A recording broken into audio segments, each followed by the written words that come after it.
Jornal. Câmara dos Deputados. Plenário aprova a renovação de barreiras sanitárias em áreas indígenas. Enfermeiros pedem aprovação de projetos que garantam piso salarial da categoria. Plano Nacional de Combate ao Câncer será apresentado em novembro. Boa noite. O Plano Nacional de Combate ao Câncer será apresentado em novembro, em comissão especial sobre o tema na Câmara. Neste mês, algumas atividades estão previstas no Parlamento devido ao chamado Outubro Rosa, campanha para a prevenção e tratamento do câncer de mama. Acompanhe os detalhes com Silvia Munhato. A relatora da Comissão de Combate ao Câncer, deputada Silvia Cristina, do PL de Rondônia, disse que vai apresentar o Plano Nacional de Combate ao Câncer no dia 8 de novembro, após pouco mais de um ano de trabalho do colegiado. Em relação ao câncer de mama, uma das ações, segundo ela, é garantir a prevenção para mulheres que vivem longe dos centros de tratamento. Neste mês, vários países do mundo e o Brasil fazem campanhas sobre a prevenção e o tratamento de câncer de mama no chamado Outubro Rosa. A deputada também afirma que é importante reduzir a idade mínima que o Sistema Único de Saúde utiliza para a realização dos exames de mamografia, que é de 40 anos. Silvia Cristina foi diagnosticada com 32 anos e lembra que a descoberta do câncer em um estágio avançado pode ser mais traumática. Porque geralmente mutila. Eu mesma fui mutilada. Fiquei 10 anos sem me olhar no espelho devido à mastectomia total. Então, para uma mulher que sabe que vai ficar sem amamentar pelo resto da vida, é um trauma tamanho, né? Então, o período do Outubro Rosa, aquele de reflexão, mas que tem que ser lembrado todos os dias, realmente é muito importante para todas nós mulheres, porque é o que mais acomete todas nós. Em outubro, as cúpulas do Congresso Nacional terão iluminação especial na cor rosa para lembrar o mês de combate ao câncer de mama. No dia 11 de outubro, será realizado o seminário Desafios e Possibilidades para o Câncer de Mama no Brasil. E no dia 18, um debate sobre a situação da doença pós-pandemia de Covid-19. Da Rádio Câmara de Brasília, Silvia Munhato. Educação. Helder Salomão, do PT, apela que o Congresso Nacional derrube veto presidencial a projeto de sua autoria que busca o reconhecimento da pedagogia da alternância na Lei de Diretrizes e Bases da Educação. Ele explica que o método torna possível a qualificação e a formação integral de jovens que vivem no campo e que muitas vezes saem da zona rural por falta de oportunidade na área da educação. Helder Salomão também expressa sua felicidade pelos votos dos mais de 120 mil eleitores, que o tornaram deputado mais votado no Espírito Santo. Para o congressista, o reconhecimento reforça a conexão dele com os municípios e com o povo capixaba. Trabalho. Enfermeiros se reuniram na Câmara para pedir a aprovação de projetos que garantam o piso salarial da categoria. Mais detalhes com a repórter Carla Alessandra. Representantes de enfermeiros, técnicos e auxiliares de enfermagem estiveram na Câmara dos Deputados no primeiro dia de votação após o primeiro turno das eleições, nesta quarta-feira.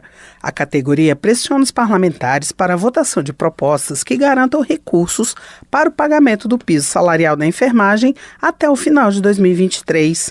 Aprovada pela Câmara e pelo Senado no primeiro semestre, a lei do piso foi suspensa por 60 dias pelo Supremo Tribunal Federal a pedido da confederação que representa os hospitais privados. Neste prazo, de acordo com a decisão, devem ser avaliados os impactos financeiros da medida não só para os hospitais privados, como para governo federal, estados e municípios. Para garantir recursos para pagar o piso estabelecido em lei, nesta semana o Senado aprovou a proposta que permite a estados e municípios usarem para esse fim sobra de recursos carimbados de origem do Ministério da Saúde. Segundo o relator da proposta, senador Marcelo Castro, do MDB do Piauí, a liberação dos recursos pode disponibilizar imediatamente 4 bilhões de reais para estados e municípios. Coordenadora da Frente Parlamentar Mista da Saúde, a deputada Carmen Zanotto, do Cidadania de Santa Catarina, destacou que a proposta aprovada é importante, mas não resolve o financiamento do piso a longo prazo. Permite a utilização dos saldos de recursos do Covid ou outros recursos que estão parados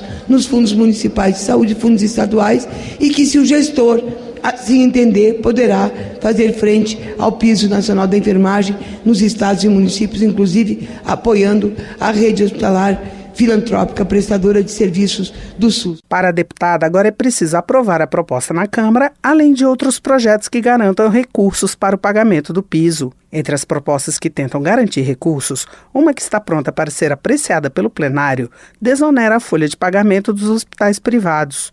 O texto reduz a alíquota que os empregados têm que pagar ao INSS de 20% para 1%. A lei do piso da enfermagem, com a aplicação atualmente suspensa, define que o mínimo que o enfermeiro pode ganhar nos hospitais públicos ou privados é de R$ 4.750. Já o piso dos técnicos de enfermagem é de R$ 3.325 e o dos auxiliares e parteiras R$ 2.375. Da Rádio Câmara de Brasília, Carla Alessandra. Marques Beltrão, do PP de Alagoas, defende a aprovação urgente do projeto de lei complementar que cria fonte de custeio de aproximadamente 27 bilhões de reais para o piso nacional da enfermagem, advindos de fundos de saúde. Marques Beltrão ressalta que muitos parlamentares defenderam o piso durante a campanha eleitoral e que agora é o momento de retomar os trabalhos e resolver a pauta pela qual os profissionais de saúde vêm lutando há anos. A Câmara chegou ao TikTok. São conteúdos de educação para a democracia em formatos dinâmicos, feitos para dialogar com os novos cidadãos digitais. Compartilhe o que você pensa, que a gente abre espaço para suas ideias. Siga nosso perfil, @Câmara dos Deputados em cd.leg.br/TikTok.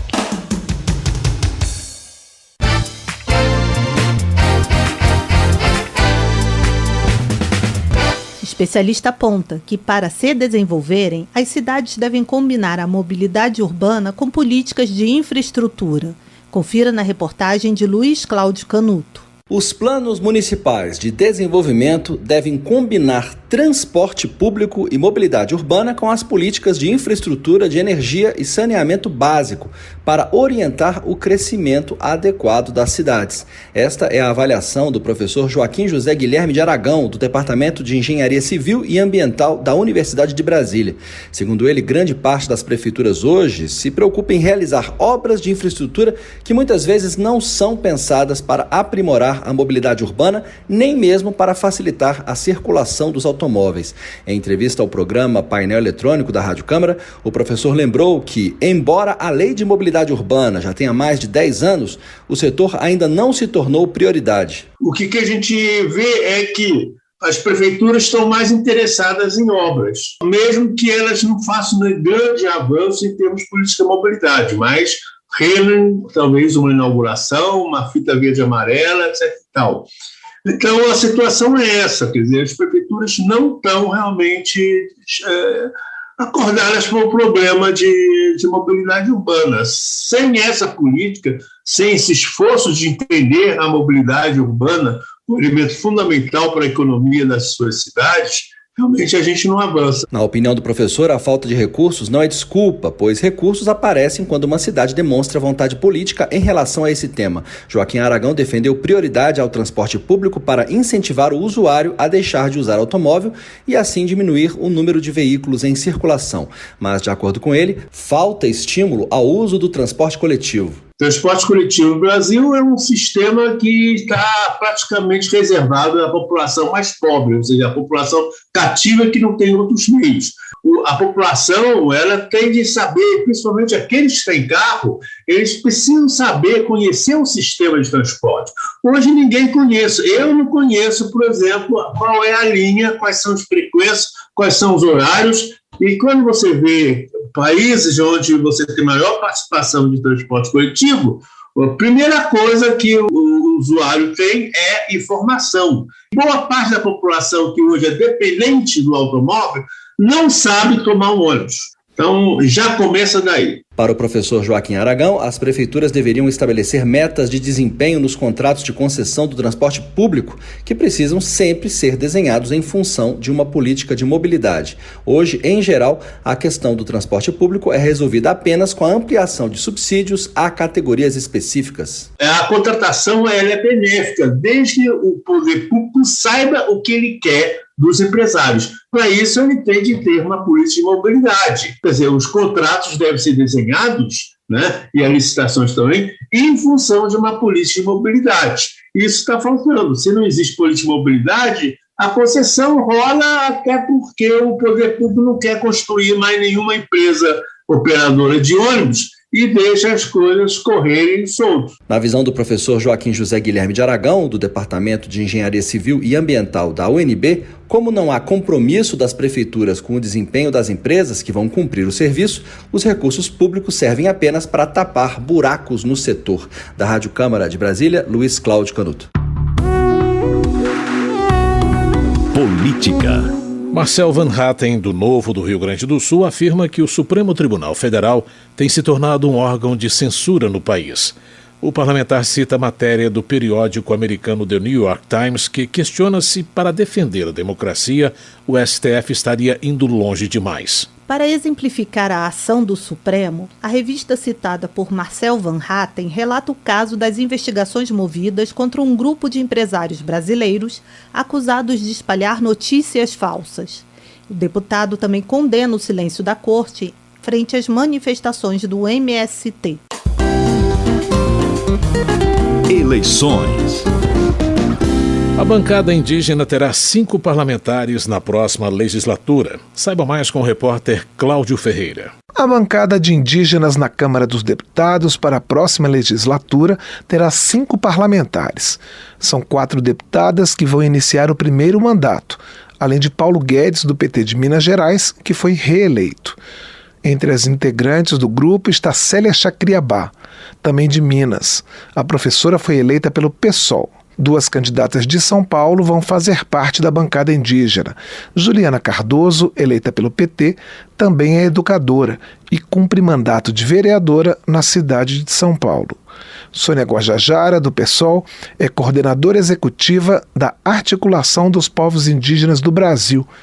Em um vídeo de campanha divulgado nas redes sociais, ela explicou por que pleiteou uma vaga na Câmara dos Deputados. Chega um momento que somente esse movimento, que a gente faz a partir da luta social não está mais sendo suficiente para barrar os retrocessos, a violência, os ataques, invasões que acontecem nos nossos territórios. Nós todos os dias enfrentamos preconceito, discriminação, racismo e a gente resolveu que nós temos que ir para o enfrentamento direto. A única representante indígena do norte do país na próxima legislatura é Silvia Wayampi, eleita pelo PL do Amapá. Silvia foi a primeira indígena a se tornar oficial das Forças Armadas e foi secretária especial de saúde indígena. Nas redes sociais, ela critica o que chama de imposições feitas por organizações internacionais nas questões indígenas do Brasil. Nós, povos indígenas, não devemos ser condenados a viver eternamente em 1500, enquanto vocês vivem no século XXI. Nós temos direito de nos desenvolver e determinar aquilo que é melhor para nós. E nós vamos produzir na Amazônia brasileira, porque esta terra nos pertence e pertence ao povo brasileiro. A cientista política Bruna Camilo, da Academia Brasileira de Direito Eleitoral e Político, ABRADEP, afirma que o número de deputados indígenas aumentou porque houve um grande incentivo financeiro para que essa minoria entrasse no parlamento. Ela acrescenta que a quantidade de representantes dos povos originários ainda é insuficiente, mas ressalta a importância dessa representatividade no poder legislativo. São povos que trazem para a gente uma nova perspectiva de fazer política pública, seja na educação, seja na forma de inserir essas pessoas nos espaços de trabalho. Eu realmente espero que esse grupo, dos indígenas no parlamento, eles tragam de fato essa identidade de como que a gente tem que levar adiante as políticas públicas indígenas e não tratá-los como incapazes, que a gente há muito tempo, desde sempre, trata de forma como se não fossem capazes de gerar política pública, de discutir política, e a gente tem que ter a certeza de que eles têm que estar nesses espaços cada vez mais. A primeira mulher indígena eleita para a Câmara dos Deputados, Joênia Vapchana, da Rede de Roraima, não foi reconduzida para um segundo mandato. Da Rádio Câmara de Brasília, Cláudio Ferreira. Você pode ouvir o seu conteúdo preferido sempre que desejar. A Rádio Câmara está disponibilizando a sua programação no formato podcast. Os programas estão disponíveis no agregador ou tocador de sua preferência, quando e onde quiser. Saiba mais em radio.câmara.leg.br. Podcast Rádio Câmara. Conteúdo para ouvidos exigentes. Votação. O plenário da Câmara votou a criação de novos cargos de direção na agência responsável pela fiscalização dos portos, a ANTAC.